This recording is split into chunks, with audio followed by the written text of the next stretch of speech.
Hello दोस्तों, नमस्कार। हमारे एक छात्र हैं जिन्होंने ये क्वेश्चन किया हुआ है कि तराइन के युद्ध के बारे में आपने जानकारी दी, उनकी जिज्ञासा है जानने की। आइए देखते हैं तराइन का युद्ध। तो तराइन का जो युद्ध है ये वर्तमान हरियाणा के क्षेत्र में हुआ था। तराइन का मैदान पड़ता है वहाँ पे। और तराइन के युद्ध दो युद्ध हुए क्रमशः, एक 1191 में होता है और 1192 में होता है। तराइन के युद्ध में दोनों प्रतिद्वंदी सेम थे, एक ही प्रतिद्वंदी थे, पृथ्वीराज चौहान और मोहम्मद गौरी। बस परिणाम का अंतर था।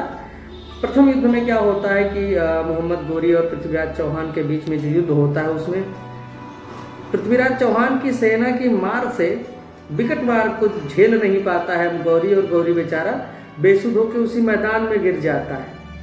उसका एक साथी सेनापति या सेना उसकी कोई सहायक उसका होता है जिसको बचा करके वापस ले जाता है और वो भाग करके गौर प्रदेश चला जाता है।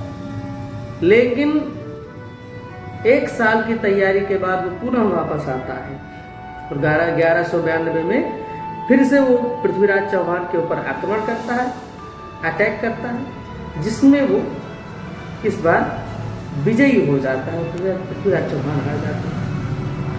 अगर तराइन के प्रथम युद्ध की बात करें, कारण की बात करें, तो सबसे बड़ी समस्या कारण ये उठता है वहां पर कि जब दो सीमाएं आपस में मिलने लगती हूँ तो चूंकि विस्तारवादी नीति हर किसी शासक के पास होती है, तो उस विस्तारवादी नीति के चलते हर कोई अपनी सीमा को सुरक्षित महसूस नहीं कर रहा होता है।